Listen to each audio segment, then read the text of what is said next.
Hey there, I'm back with another GoPro mounting tips and tricks video.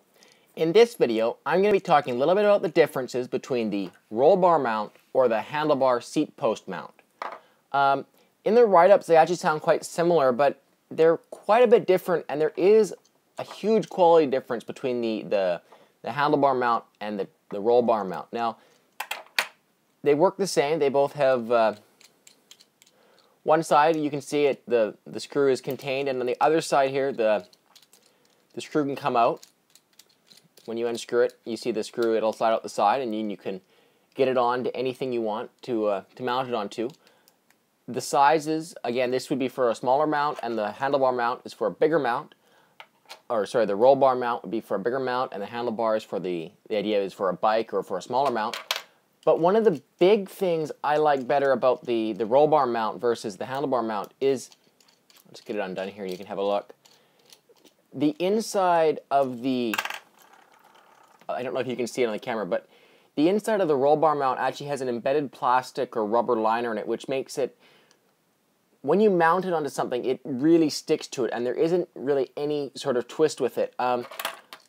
And the other thing I like is I like that the bottom of it is very solid, and when you tighten it, it doesn't flex at all.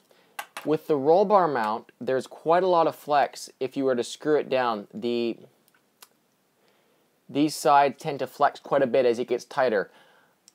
It's not a huge problem, it's just something I noticed, and it's a little bit more flimsy. Now, it is a smaller mount and it is lighter, so I think that's probably why it is, but just something to be aware of. Don't crank it down too tight. I could see the mount maybe breaking at some point. One thing that I have done with the roll bar mount, if I've ever used it on a bike or any kind of scenario where it might get a little bit more high impact or there's a chance of it twisting, definitely if you're using this like for downhill biking, a really good idea. Any sort of thing you get on a bike for, like, let's say a bike light or a mount or a lock mount, they have a rubber insert that goes inside of the plastic, and GoPro doesn't come with it, but it is a good idea to put one of those inside here. So it's just a little piece of rubber. It's about half an inch thick, and it goes around. And you just put it around whatever you're mounting on, and then you screw this down on top of it. That is something that I have found to be very helpful whenever I use these kind of mounts, because it is something that helps just a little bit more. It makes it a little bit more secure. It's a little bit more padding in there. It does stop the vibration quite a lot. So good idea there, guys, is if when you're going to mount it onto a bike seat or anything, just put a little bit of rubber inside. There's a little strip of rubber. You've probably got lots. If you've bought lots of bike accessories, you're definitely going to have some somewhere. If you haven't, a layer of electrical tape or a layer of duct tape or anything like that will help stop the movement on this, and then just wind it down really tight. But that's the difference between these two. Again, this is for smaller bars. This is for a bigger bar.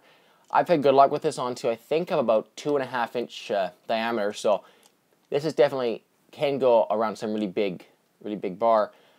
But again, I do like it better with the rubber inside. So if I have an option to use either one, I would always go with the roll bar mount, unless of course it's not big enough, which I would go with the handlebar mount. So guys, that's my opinion on the two mounts. They're definitely great for mounting on any sort of round surface or anything like that. So check them out if you don't have one or you want to get one. One other thing I would like to say though is people are using these for pole mounting, and it is a very easy, simple way to do it, but it isn't that secure, and I really do rather do it with a tripod mount. So just make sure you check out my video on how to make a GoPro pole with a tripod mount instead of with the handlebar mount. I think it's a lot better way to go. So just one last note, guys. If you've enjoyed the video, subscribe to my channel. If you have any comments or questions or why you use one or the other, drop me a comment. And if you've enjoyed the video, guys, subscribe and like the video. It just really helps me know that you're out there and you're enjoying these and I'm being helpful. So thank you all for watching. This was another GoPro mounting tips and tricks video.